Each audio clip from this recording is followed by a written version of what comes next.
What if the smartest kid in the room was the one no one ever noticed? He didn't wear designer clothes. He didn't raise his hand to show off. He walked through school halls ignored, labeled, and laughed at. Until one day he entered a national math competition and changed everything. Welcome to a powerful story about resilience, quiet brilliance, and the kind of victory that speaks louder than words. This is the journey of Malik Carter, a boy they called slow, who left the nation speechless. Before we begin, don't forget to like this video and subscribe to the channel if you believe in stories that uplift, inspire, and challenge the way we see the world. And while you're listening, drop a comment below. Have you ever been underestimated and proved everyone wrong? We'd love to hear your story too. Now get comfortable. Let the story begin. Disclaimer. The story you are about to hear is a work of fiction. All characters, events, and settings have been created for the purpose of storytelling and are not based on real individuals or actual events. This story is intended to inspire, motivate, and provide valuable moral lessons for viewers of all backgrounds.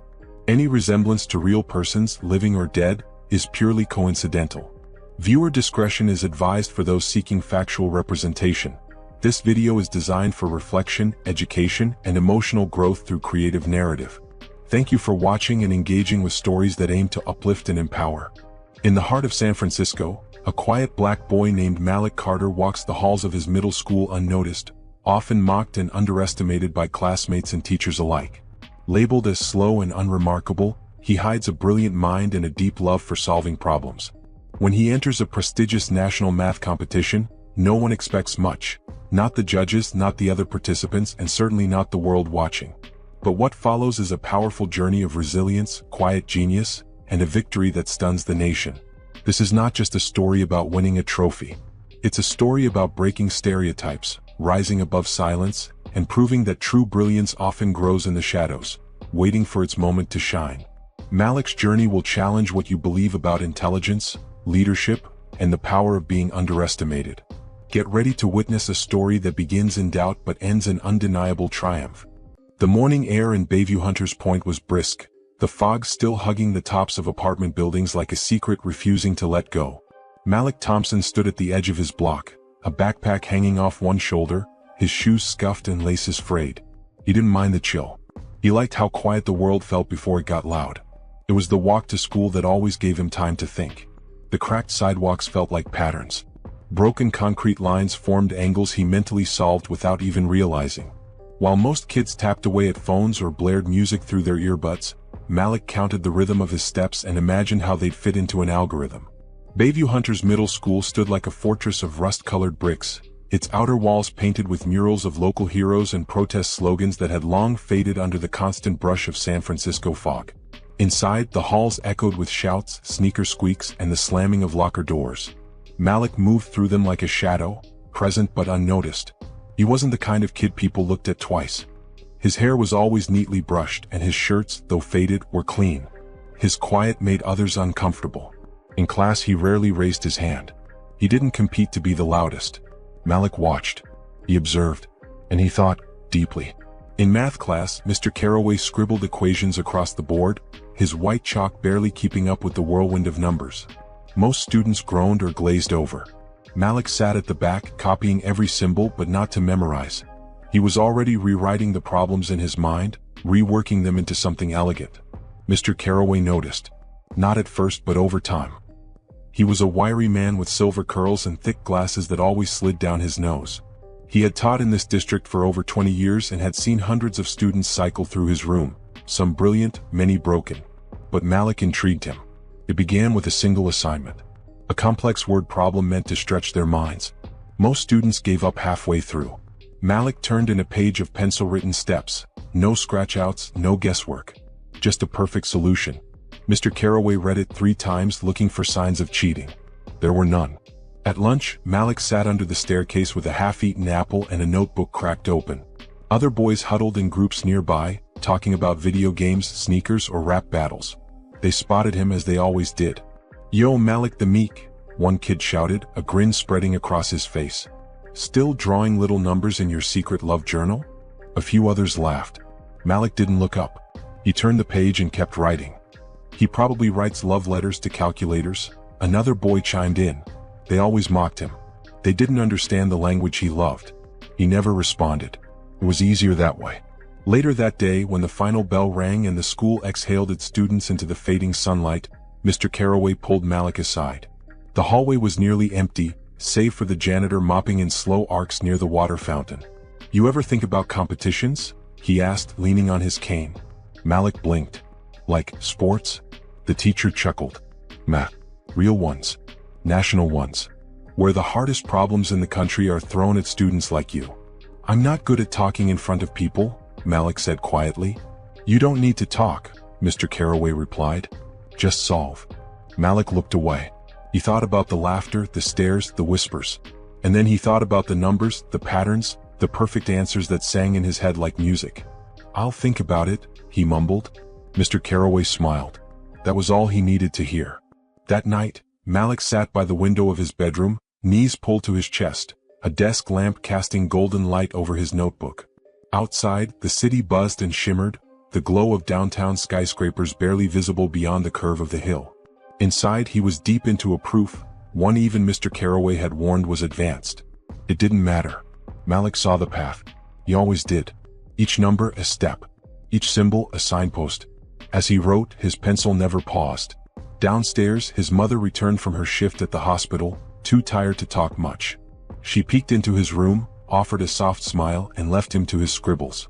She never fully understood what he was working on, but she respected the way he worked. With focus. With peace. When Malik finally looked up, hours had passed. His eyes were tired, but his mind was alive. He had done it. Solved it. He looked at the page, then carefully tore it from his notebook. He slipped it into a folder marked only with his name. He didn't know that solution would change his life. Not yet. But Mr. Carraway did. The next day, without telling Malik, the teacher made a call. The National Young Mathematicians Challenge had just opened registration.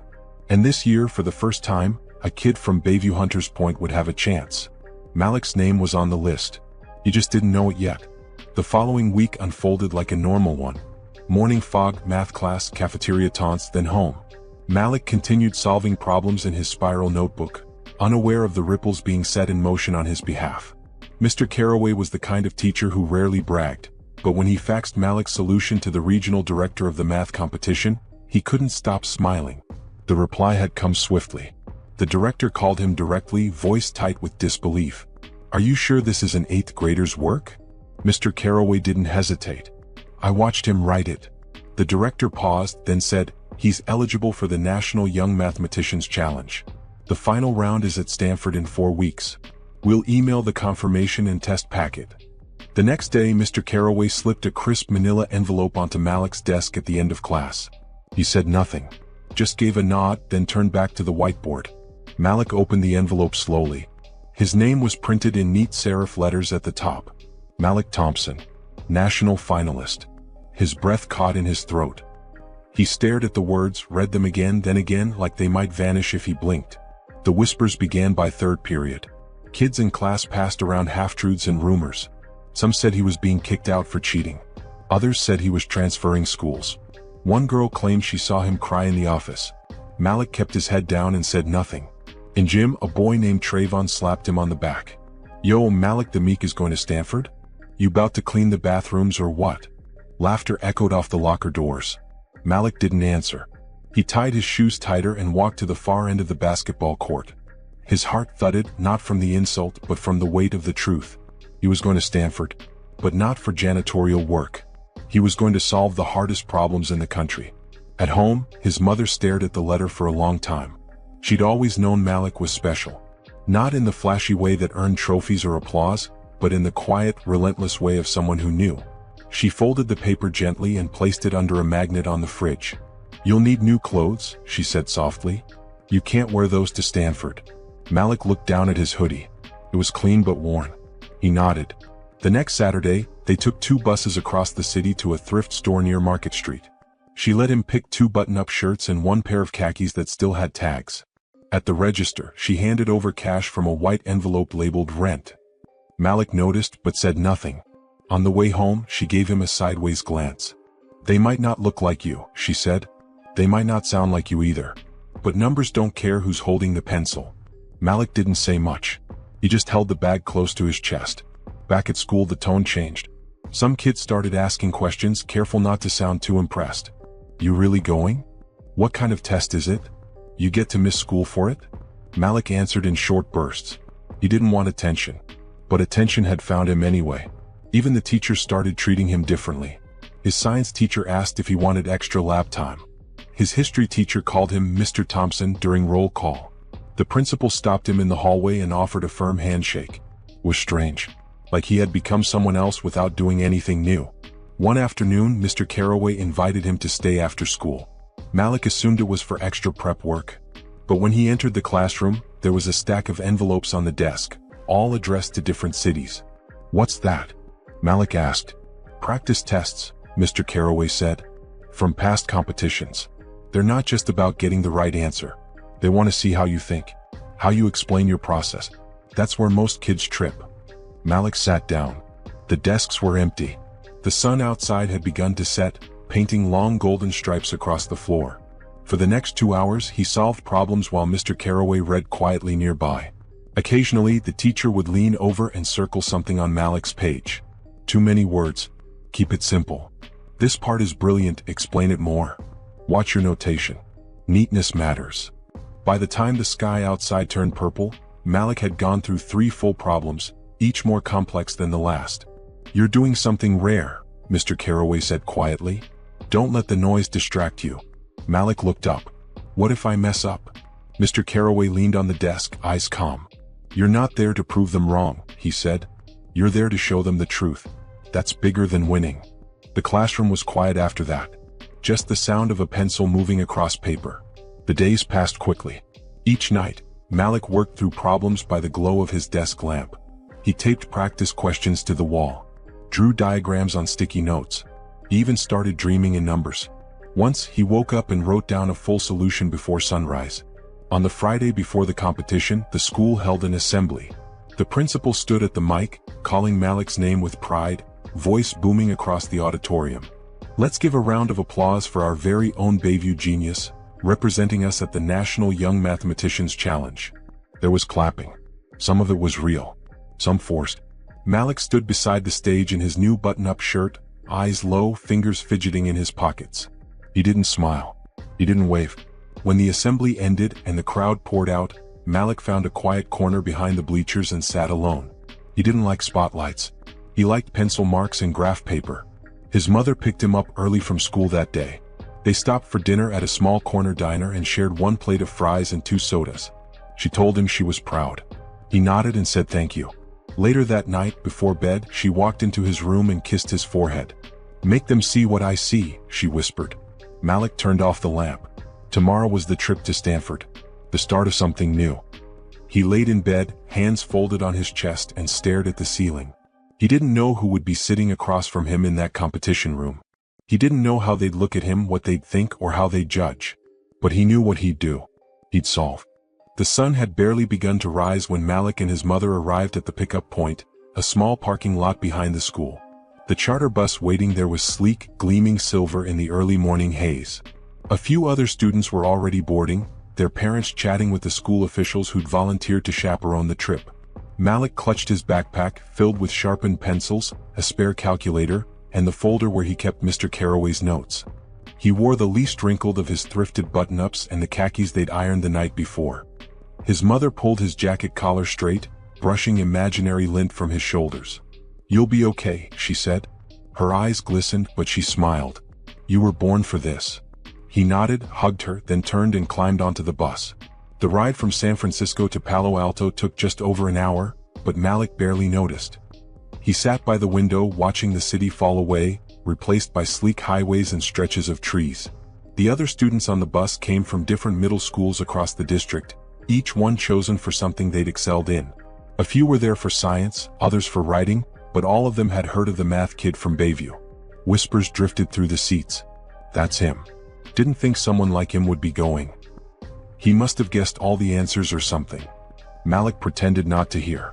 He stared out at the rows of eucalyptus trees lining the freeway, their leaves waving like they were cheering just for him.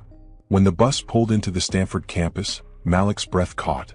The buildings rose in beautiful sandstone arches, wrapped in ivy and set against a sky so blue it looked like something out of a painting.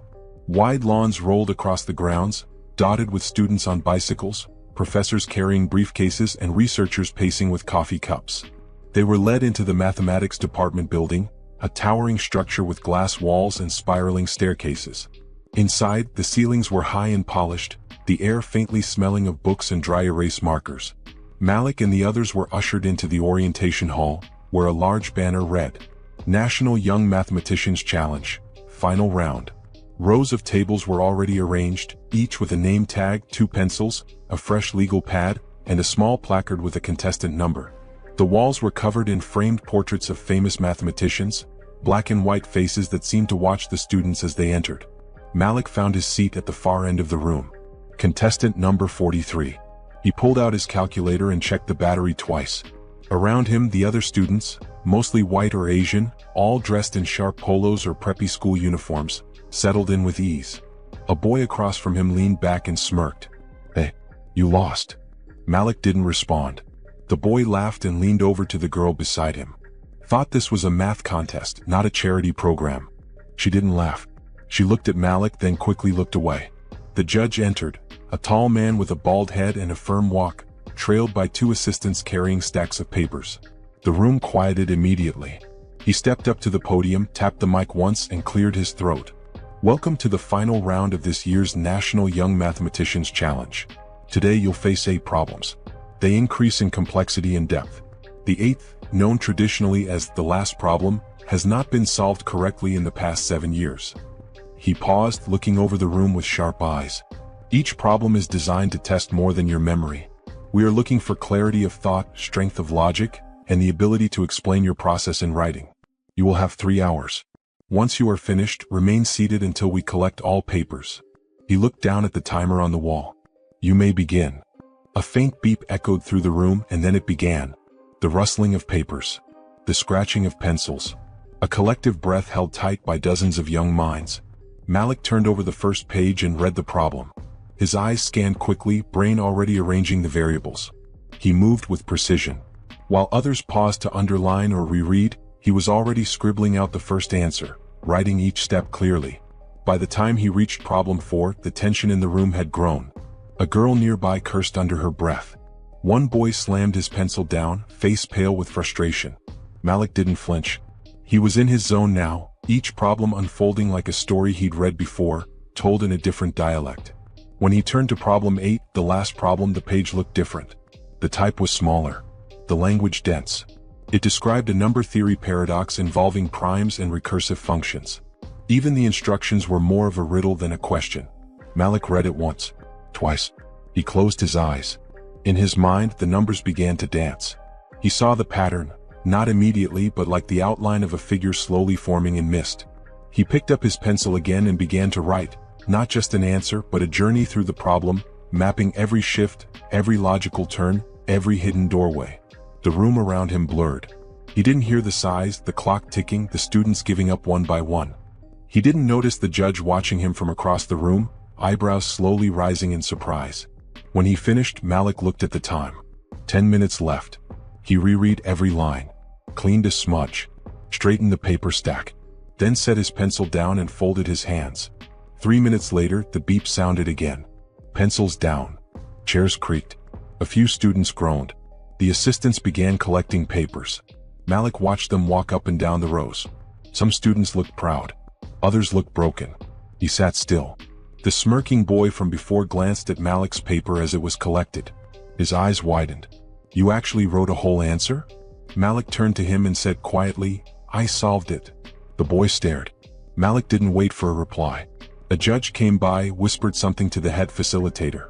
Papers were sorted into folders. A few minutes passed. Then the room was asked to remain seated as scores were tallied in a separate room. Outside the tall windows, the sun had shifted across the sky. Trees cast long shadows across the concrete. The judge returned 20 minutes later, holding a single sheet of paper. He stepped up to the podium. In third place, Ella Lynn, Redwood Academy. Polite applause. In second place, Ethan Mercado, Harbor Hill Prep. More clapping. And in first place, with a perfect score including the first fully correct solution to the last problem in the competition's recent history, Malik Thompson, Bayview Hunters Middle School. Silence. Then, slowly, hands began to clap. The sound grew. At first uncertain, then steady, then thunderous. Malik stood, unsure of what to do. The judge extended his hand. Malik stepped forward. He felt the stares, the whispers, the disbelief. But none of it mattered. He had solved the problem. And the numbers never lied. The silence that had filled the room just before the announcement now echoed with applause, clapping that bounced off the walls like waves in a canyon. But Malik didn't hear it as celebration. He heard it as something else. Something that shifted the weight he had carried for years. A weight made of whispered insults, hallway laughter, lowered expectations, and the constant pressure of being doubted. The judge's hand was warm and firm, but Malik's own hand trembled slightly when he shook it. The judge leaned in and said something low enough that only Malik could hear. "You didn't just solve a problem today. You rewrote the standard." Then the judge stepped back, motioning for Malik to take the center spot on the small stage in front of the contestants. Cameras flashed. One of the assistants handed him a certificate embossed with gold trim, his name printed in bold script. The metal around his neck felt heavier than it looked. And still the room was quiet. Not because they didn't understand, but because, for the first time, they truly did. He had done something none of them expected. Something they hadn't believed someone like him could do. And there was no explaining it away. No cheating. No guesswork. No mistake. A perfect score. When the ceremony ended, a few students came forward. Some out of genuine respect, others out of curiosity. One tall boy with thick glasses and a school crest on his blazer approached him with a cautious expression. "Hey," he said, adjusting the strap of his backpack. "That last problem, it stumped me. I saw the recursive pattern, but I couldn't lock it down. How do you see it?" Malik looked at him. For a moment he hesitated. Then he opened the folder he carried, pulled out the scratch paper where he'd worked out the solution, and turned it so the boy could see. He pointed to a specific line. "Here," he said. "That's where the pattern flips. You have to assume the function redefines itself after every prime multiple. If you miss that, the symmetry never makes sense." The boy blinked. "I thought of that," he said slowly, "but I didn't write it down." Malik nodded. "Then you didn't solve it." The boy grinned, not offended, just impressed. "That's cold, man," he said, "but fair." By the time they returned to the charter bus, the air around Malik felt different. He no longer walked behind the others. He walked among them. Some tried to make conversation. A few sat near him on the ride back, asking questions about how long he had been practicing math, whether he'd done competitions before, what books he read. Malik answered, but not in long speeches. He was still Malik. Still quiet. Still someone who preferred notebooks to microphones. But he let them see the edge of what lived behind his silence. When the bus pulled back into Bayview, it was nearly evening. His mother stood at the edge of the lot, arms folded tight against the chill, scanning the bus windows. The moment he stepped off, she pulled him into her arms. Not tightly, just enough to say what didn't need to be spoken. "You did it," she whispered. He nodded into her shoulder. Word traveled fast. By Monday morning, the principal had arranged a special announcement. They asked Malik to stand in front of the school assembly and say a few words. He didn't want to. He asked if he could just sit in the crowd, maybe wave from his seat. But they insisted. So he stood on stage, awkwardly holding the microphone as a sea of middle schoolers stared up at him. Most had ignored him for years. Some had mocked him. A few now looked at him like he was a stranger. He cleared his throat. "I like math," he said simply. "I like how the answers don't care who you are or where you come from. I like that the numbers are fair. That's all." Then he stepped down and returned to his seat. The applause wasn't wild, but it was real, and that was enough. After the assembly, the math department at a local university called the school, offering to mentor Malik through a summer research program. A representative from a tech company invited him to tour their headquarters. A well-known author of math textbooks sent him a signed copy of his latest work with a handwritten note inside. But none of that changed how Malik spent his days. He still walked home. Still studied at the kitchen table. Still played chess with his mother on weekends using a board with 2 missing pawns. But there was a difference now. When he passed through the halls, students looked at him with something new. Not fear. Not awe. Just respect. Trayvon, the boy who once mocked him in gym, saw him at lunch the next week. He didn't laugh. Didn't joke. Just nodded once as Malik passed by. That nod felt like a peace offering. Malik accepted it in silence. One afternoon, Mr. Carraway pulled him aside after class.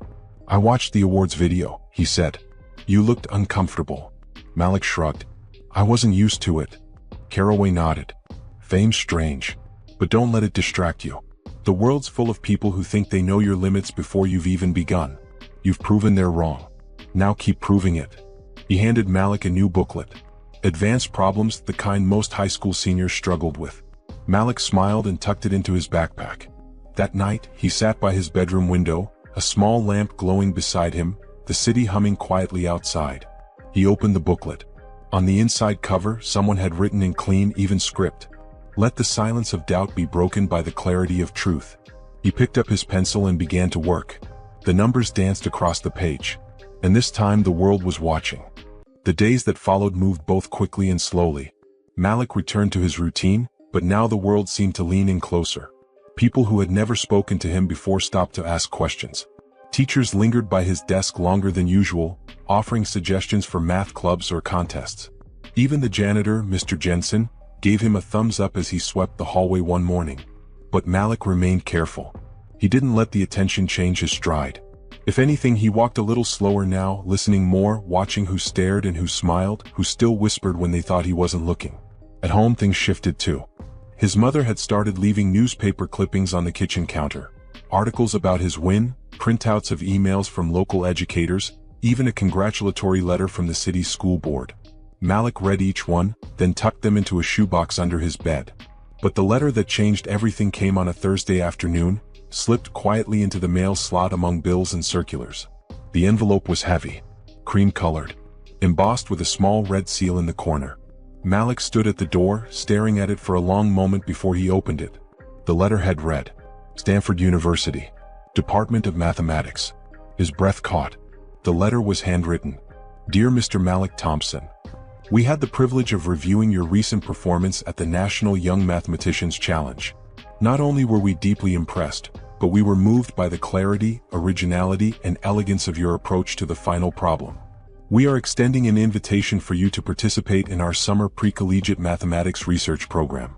This is a highly selective program, and we rarely make exceptions for students below high school age. However, your score and methodology demand such an exception. Enclosed are further details. We look forward to the possibility of working with you. With respect and admiration, Dr. Marissa Cho, Director of Pre-Collegiate Research Initiatives." He read the letter again and again. Then he sat down on the edge of the couch, stunned silent. His mother came in from work minutes later, coat draped over her arm, and stopped when she saw him sitting still with the envelope open on his lap. "What is it?" she asked softly. He looked up. "They want me to study there this summer," he said. She blinked. "Stanford?" He nodded. A long silence passed between them. Then she walked over, sat beside him, and pulled him close, not saying a word. That night, Malik couldn't sleep. He lay in bed with the lights off, the city sounds outside drifting through the cracked window. The letter sat on the table next to his bed like a lighthouse in the dark. He remembered every moment that led to this one, the way kids laughed when he couldn't speak fast enough in second grade, the way teachers sometimes skipped over him when asking questions, the way even the smartest classmates rolled their eyes when he raised his hand. Now he was being asked to study at one of the top universities in the world. He wasn't even in high school yet. The next day at school, a different kind of whisper followed him. "Did you hear? Stanford. For real?" No way they invited him. But no one said it to his face. They didn't need to. Malik kept his focus sharp. He still sat alone during lunch most days, not because he wasn't invited, but because his mind was always racing. Numbers filled his thoughts. Puzzles lived in his palms. And there was one question that wouldn't leave him alone. Not a math problem, but something deeper. Why had no one expected this of him in the first place? That evening he asked his mother, "Why do people act surprised that I'm smart?" She turned from the sink, drying her hands with a dish towel. "Because they're used to measuring intelligence with the wrong ruler," she said. Malik frowned. "They look at where you're from," she continued. "What you wear, how you talk, what your skin looks like. And they decide how high you can reach before you've even stretched out your hand." Malik stared at the floor. But the right people, the ones who really see, they measure different. They see the fire, the hunger, the grind. She cupped his chin and lifted his face. "And baby, you've got all of that. Don't you forget it." The words sank deep, deeper than the applause, deeper than the letter. That weekend, Malik visited the Stanford campus again for orientation. This time, not as a competitor but as a future scholar. He wore his best again. not to impress but to respect the space he was entering. He met professors who shook his hand firmly, students who nodded at him without condescension, mentors who spoke to him like an equal. They gave him a tour of the research labs, the library with rows of math journals, and the quiet gardens where past scholars had written breakthrough theories. Malik's fingers trailed over marble benches etched with names he recognized from textbooks. At the end of the day, Dr. Marissa Cho met him in her office. Her presence was calm, confident. She smiled as she offered him a seat. "Malik," she said, "do you know what the greatest mathematicians all have in common?" He shook his head. "They're stubborn," she said with a grin. "They don't stop at what's been done. They look deeper." "You did that. That's what caught our eye." Malik sat straighter. "Most people your age, most people, period, would have stopped halfway through that final problem. But you didn't. Why?" He thought about it. Then he said, "Because I could see it.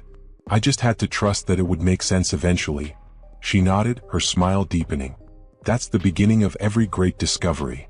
When he left the office, the sun was setting, casting long golden shadows over the campus paths. Malik walked slowly, feeling every step as if he were writing a new story into the ground beneath him. He wasn't trying to prove himself anymore. He was himself. And for the first time, the world was catching up. The first morning of the Stanford summer program dawned crisp and quiet, with sunlight slipping through the lace curtain in Malik's dorm room. It wasn't a fancy room, just a small space with a desk, a bed, and a bookshelf. But to Malik it felt like a doorway. He dressed early, packed his notebook, his favorite mechanical pencil, and the new graphing calculator his mother had bought on sale. Then he stepped outside, blinking into the golden California morning. The campus was still waking up. A few birds stirred in the trees, and a soft breeze carried the scent of fresh-cut grass. The air buzzed faintly with the anticipation of discovery. It was different from Bayview, quieter, cleaner, but also filled with possibility. He walked the cobblestone path toward the science wing where orientation would begin. Other students were arriving in clusters, some laughing, some clearly nervous. Many were older than him. Some looked like college students already, wearing crisp khakis and blazers. Others had the casual confidence of kids raised around expectation, not exclusion. Malik kept his head up, his shoulders steady. Inside the math lecture hall, the walls were lined with chalkboards already scribbled with strange equations and diagrams. There were names here, Gauss, Euler, Noether, etched in brass. Their legacies haunted the air like a quiet rhythm. The room was alive with intellect. The program director, a slim man with thick glasses and wiry gray hair, stood at the podium. His voice was warm and even. "Welcome to all of you," he said. "This summer isn't about grades. It's about curiosity and grit. You've all been invited because you saw something in a problem that others didn't. Now we're going to see how far that vision goes." They were paired into small groups for their first challenge. Each group was given a dense packet of open-ended problems. No answer key, no hints, just concepts that bent and twisted like riddles. Malik was the youngest in his group. "Are you sure you're in the right room?" one girl asked, eyeing him with a lopsided smile. She was tall, wore a Stanford sweatshirt, and had an accent he couldn't place. "I'm sure," he said quietly, already scanning the first problem. The others sat down. At first they ignored him, diving into their own scribbles. But it didn't take long for them to notice how fast Malik's pencil moved, how confidently he marked patterns others didn't even see. After the first hour they had stopped second-guessing his work.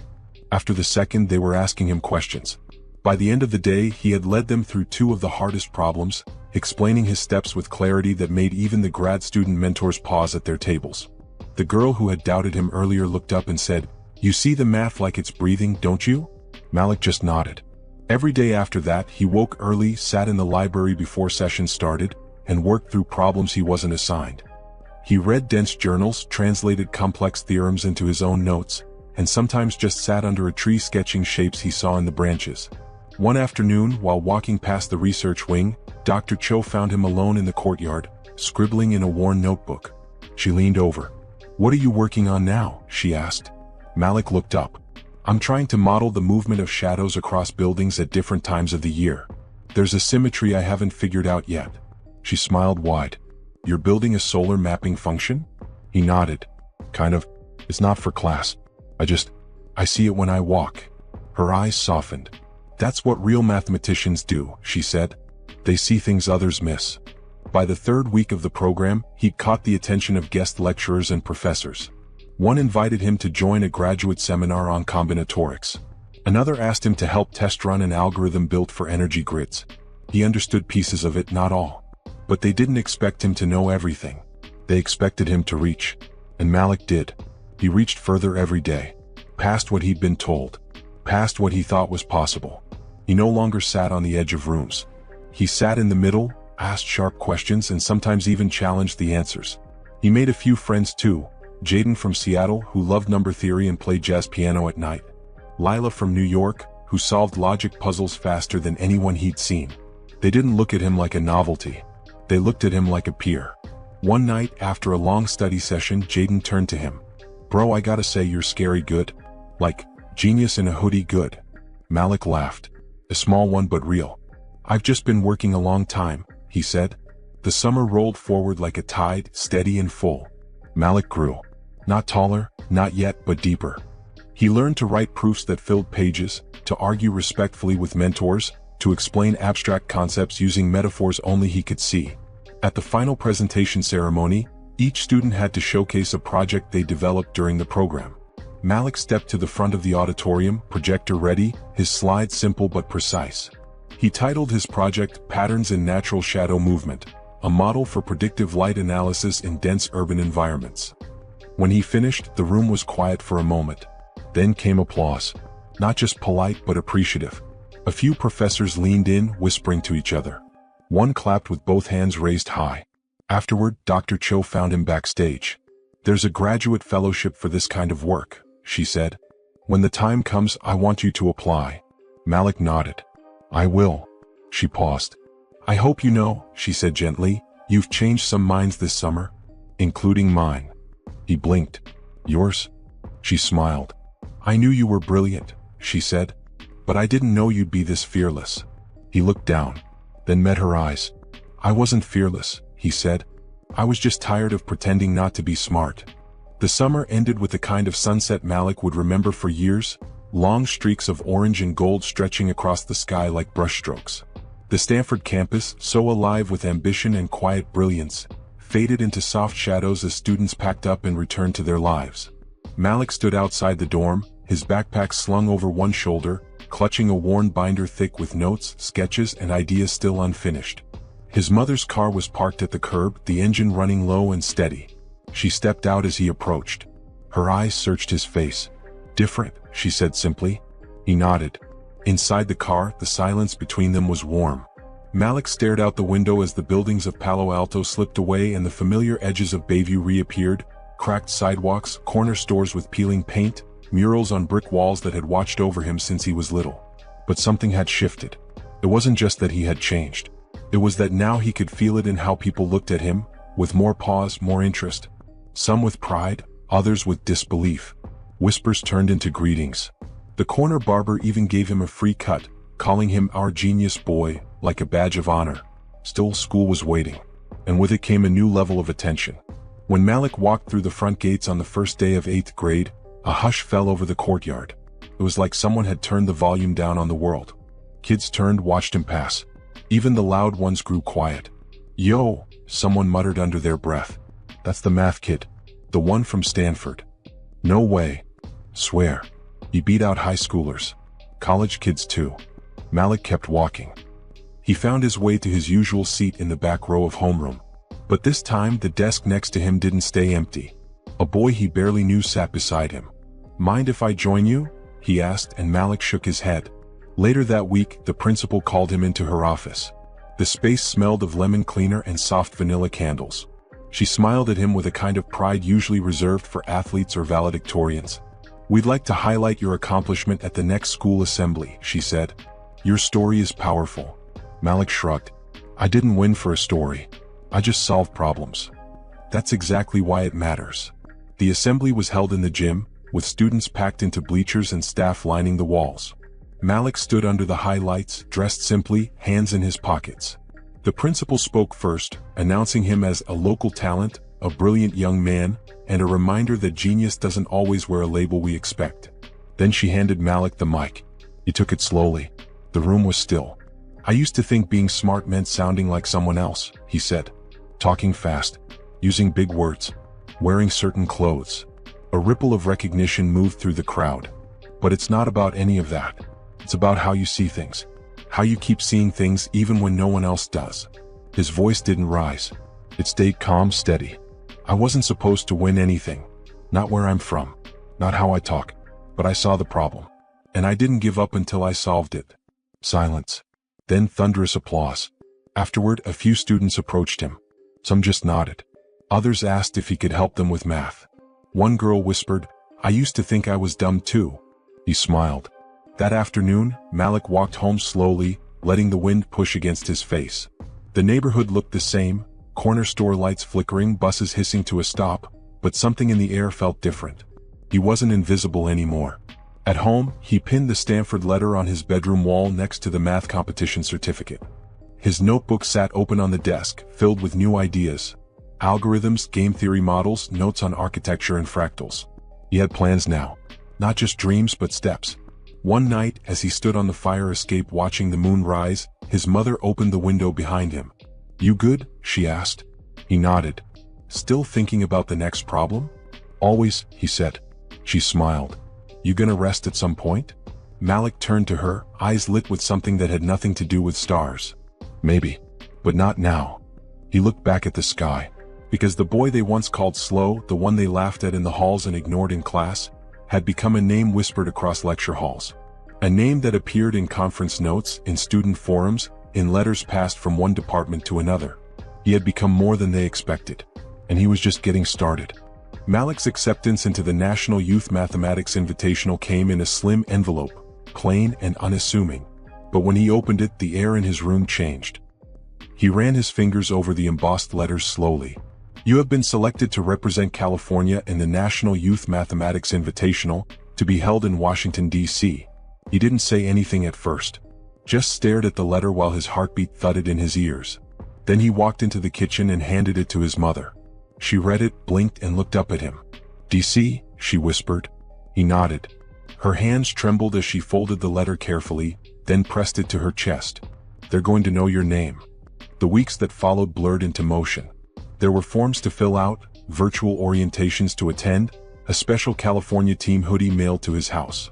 Malik studied harder than ever. He spent hours reviewing modular arithmetic, geometric proofs, and combinatorics. He watched recorded lectures from MIT, solved problem sets until his eyes burned, and even designed his own practice drills. The competition would be national, the best students from every state, some as young as him, most older. There would be spectators, cameras, and live scoring. It wasn't just a test. It was a stage. Still, Malik stayed grounded. He walked to the library each day with his hoodie pulled over his head, earbuds in, and a mind full of patterns. He didn't care who was watching anymore. The fear had melted into something sharper, clearer. Determination. The flight to Washington was Malik's first time on a plane. He sat by the window, his notebook open in his lap, watching the world fall away in slow, cotton-soft clouds. The nation's capital rose beneath them like a blueprint. Symmetrical avenues, rows of monuments, domes that gleamed in the sunlight. At the competition venue, the atmosphere was electric. Hotel lobbies echoed with excited voices and the sound of shuffling papers. Students wore badges with state flags pinned to their chests.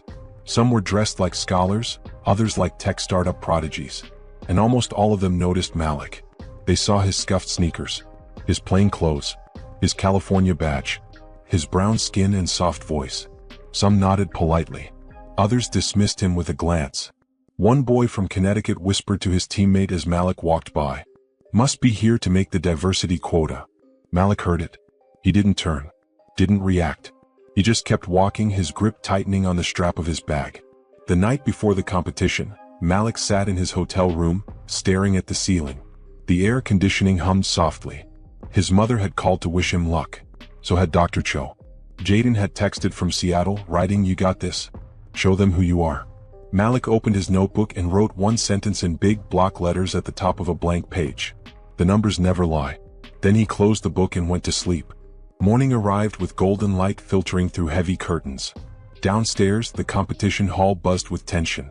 A massive room filled with rows of desks, each with a number, a pencil, a nameplate, and a sealed packet. Malik found his seat, row 4, seat 19. The judges sat at the front. Dozens of them, wearing suits and quiet expressions. Behind them, a row of screens that would display real-time scores once the rounds began. The host stepped onto the stage. Welcome to the 47th National Youth Mathematics Invitational. This year, we are honored to host the brightest minds from across the country. You are not here because of your age, your background, or your zip code. You are here because you earned it. A soft murmur rolled through the room. Malik sat still, his face calm, his eyes locked on the test packet in front of him. When the timer began, the sound of rustling paper swept the hall like a wave. Then silence. Malik flipped the first page. 6 problems. Each worth 20 points. 3 hours. He didn't panic. Didn't rush. He read the first problem 3 times, then began to sketch. Slowly. Intentionally. The problems weren't simple. They twisted logic into knots, demanded multi-step reasoning and deep creativity. But Malik had trained for this. More than just the formulas, he had trained his mind to move through patterns like a dancer across steps. Halfway through, he saw the Connecticut boy 2 rows ahead glance over at his paper. Not to cheat, but out of disbelief. Malik was working faster than anyone around him. Not sloppily, but decisively. By the final problem, his fingers trembled with fatigue, but his mind burned with clarity. He saw the answer. He wrote it cleanly, boxed it, and set his pencil down with 15 minutes to spare. When the timer buzzed, the room erupted in exhalations. Frustration, relief, exhaustion. The proctors moved in, collecting papers with gloved hands. The judges disappeared to deliberate. Lunch was served in silence. The scores would be announced in 1 hour. Malik sat alone at the far end of the dining hall, sipping water. Around him, groups huddled together, whispering. I think I missed the last one. Number 4 was brutal. No one's getting a perfect this year. But Malik said nothing. He just waited. When they returned to the main hall, the giant screens had been reset. One by one, names began to appear. Honorable mentions. Top 20. Top 10. His name still hadn't shown. A ripple of confusion moved through the room. And then it happened. The screen flickered, then displayed a single name under first place. National champion. Malik Carter, California, 120 out of 120. The room went completely still. Some mouths hung open. A few judges turned to each other, blinking. A second later, a wave of stunned applause rose, cautious at first, then thunderous. Malik didn't move. He just breathed. Not because he was surprised, but because this time no one could say he didn't belong. He walked to the stage as cameras flashed and the host smiled with practiced warmth. You have made history today, young man. Malik accepted the medal, heavy and warm against his chest. He looked out across the sea of faces, and for the first time in his life he saw recognition.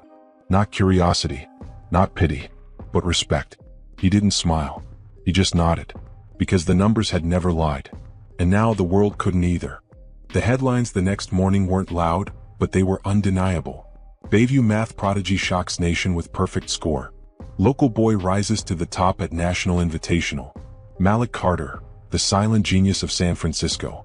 His name was printed in fonts that used to ignore boys like him. The same face that had been overlooked in classrooms, dismissed in hallways, now appeared in newspapers, blogs, and academic newsletters. He didn't post about it, didn't make speeches or live stream his win. He just returned to the quiet rhythm of his life. But the world around him didn't stay quiet.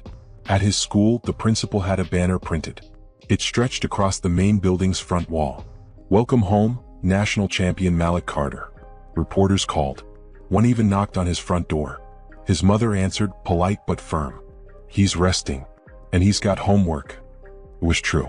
Malik still sat at the kitchen table every night, his pencil moving silently over sheets of paper. He still rode the Muni to the library. Still slipped into class through the back door. But the way people moved around him changed. His teachers no longer doubted his answers. Students leaned in when he spoke. Even Coach Delaney from the basketball team gave him a slow nod in the hallway. The kids who had once rolled their eyes at him now wanted to sit closer, hoping maybe genius was contagious. Jaden called one evening, breathless. They had a segment about you on the Bay Area local news. You trended, man. Like really trended. Malik laughed.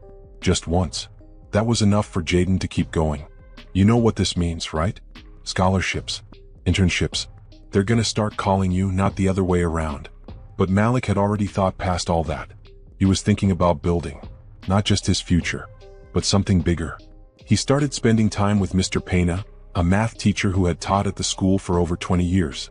They worked together after class, drafting worksheets and puzzles that were more challenging than anything in the textbook. Malik proposed a new math club open to all grades. Mr. Pena helped make it official. They met every Thursday after school in room 207. At first, it was just 4 students, then 8. By the end of the month, they had 25. Kids who used to fail pop quizzes now leaned over grid paper, solving logic problems with Malik guiding them through every step. Not telling them answers, but helping them see. He didn't lecture. He asked questions. He waited. He let them think. And in that space, something began to grow. Not just skill, but belief. They began to believe they could figure things out. They could be smart too. One afternoon, a younger student named Nia approached him after a session. "I used to hate math," she said softly, "but now, it kind of feels like a game." Malik smiled. "It is a game. You just have to know the rules." In those quiet rooms, without medals or cameras, Malik felt something deeper than applause. He felt useful. Real. The school district eventually caught wind. They sent a small team to observe his Thursday sessions. A month later, they offered him a mentorship stipend, a rare move for a middle school student. But Malik didn't care about the money. He used it to buy more supplies. Pencils, notebooks, copies of brain teaser books, even a cheap whiteboard from a secondhand shop downtown. One evening, as he packed up the classroom, Mr. Pena leaned against the doorframe, arms crossed. "You're doing something special here," he said. Malik didn't look up. "I just want them to see what I see." "And what's that?" "That there's more to them than anyone ever told them." Mr. Pena nodded, a slow pride in his eyes. Outside, the Bay Air had turned crisp. The sun had dipped low over the skyline, painting everything in amber and blue. Malik walked home with his hoodie pulled up, hands deep in his pockets. He passed the barber shop, where his name was now scrawled in chalk on the sidewalk sign. "Congratulations to Malik, our own math champ." He passed the bus stop where he used to sit alone, and now got waves from the drivers. At home, dinner was hot on the stove. His mother didn't say much. Just gave him a kiss on the forehead and set down a plate. Later, in his room, Malik sat at his desk, pencil in hand. A new problem stared back at him. It had no title, no instructions, just numbers, just possibilities. And Malik smiled, because this wasn't about proving people wrong anymore. It wasn't even about proving himself right. It was about making space for others to rise. He wrote down the first step, quietly, steadily, like always. It was spring in San Francisco, the kind of season that made the city feel like it was quietly blooming again. The wind still carried its bite, but the sidewalks shimmered with light, and the bay glistened like a quiet promise. Malik stood at the edge of the stage in the Bayview Community Center, looking out over the folding chairs that were quickly filling up. Parents, teachers, and students buzzed with conversation. A banner stretched across the back wall behind him. Bayview Youth Math Expo, founded by Malik Carter. It had taken months to organize. A showcase of student work, problem-solving games, live puzzle-solving rounds, and team challenges for local middle schools. Malik had written most of the questions himself, drawing from everything he'd learned at Stanford, at the Invitational, and in the quiet spaces in between. But this day wasn't about him. It was about them, the kids who had once said, "I'm not smart," who now stood at the whiteboards, confidently explaining how they cracked logic riddles or built symmetrical patterns with coordinates. Malik sat in the corner of the stage while a 4th grader named Isaiah solved a pattern recognition problem in front of the crowd. The little boy's hands shook slightly as he held the marker, but his voice was steady. "I knew it had to repeat every 3, so I checked the 4th term against the 1st. Then the 5th matched the 2nd, and..." The audience broke into applause before he even finished. Malik clapped the hardest. Later, after the prizes were handed out, nothing fancy, just medals, stickers, and books, a local reporter approached him. She wore a blazer and held a voice recorder, polite but eager. "You've come a long way," she said.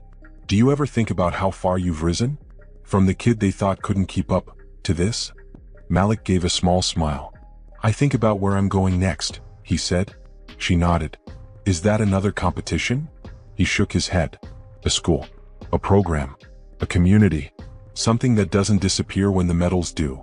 She clicked off the recorder. "That's powerful." But Malik didn't say it to sound powerful. He said it because it was true. Back at school, the math club continued to grow. Mr. Pena gave Malik his own cabinet to keep supplies. Students who used to avoid eye contact now stayed after school to work through algebra problems. And the teachers began asking Malik to speak in other classes, not to lecture but to explain how he thought. He never used the word genius. He hated it, because what he had wasn't magic. It wasn't born, it was built. One thought at a time. One problem at a time. One day at a time. The final Friday of the school year, a girl named Layla stayed behind after the math club meeting. She clutched her notebook to her chest. "I wanted to say thank you," she said. "For what?" "For making me feel smart. No one's ever done that before." Malik looked at her. Really looked. She was shy. Always sat near the door. Never raised her hand. But in the last few weeks, she'd solved two of the most difficult problems on the board without help. "You are smart," he said simply. "All I did was give you space to show it." She smiled, blinking back tears, then nodded and left. That night, Malik walked down to Pier 14 by himself. The bay stretched out in front of him like a living mirror. The city lights sparkled behind him. He thought about his first days back in school after Stanford. The silence. The stares. He thought about the math competition. The moment his name appeared on that screen. He thought about the kids. The ones who needed proof they mattered. And he thought about what he still wanted to build. Because somewhere in that mix of equations, circuits, code, and chalk dust, Malik Carter had learned something no competition could test. He had learned that the most important measure of intelligence was not what others believed about you. It was what you built when they stopped believing. A life. A purpose. A door opened wide for the next one to walk through. The wind picked up, tugging gently at the edge of his hoodie.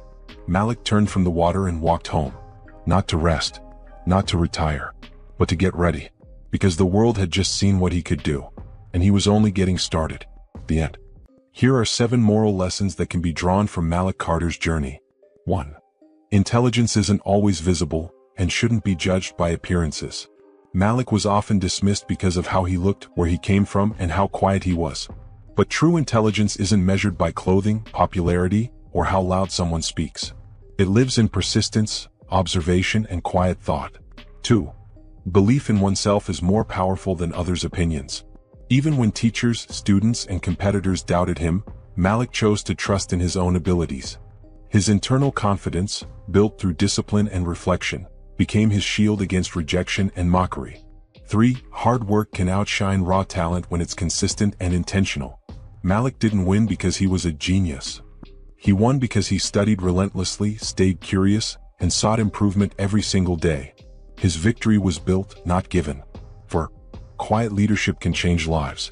Malik didn't boast or seek fame.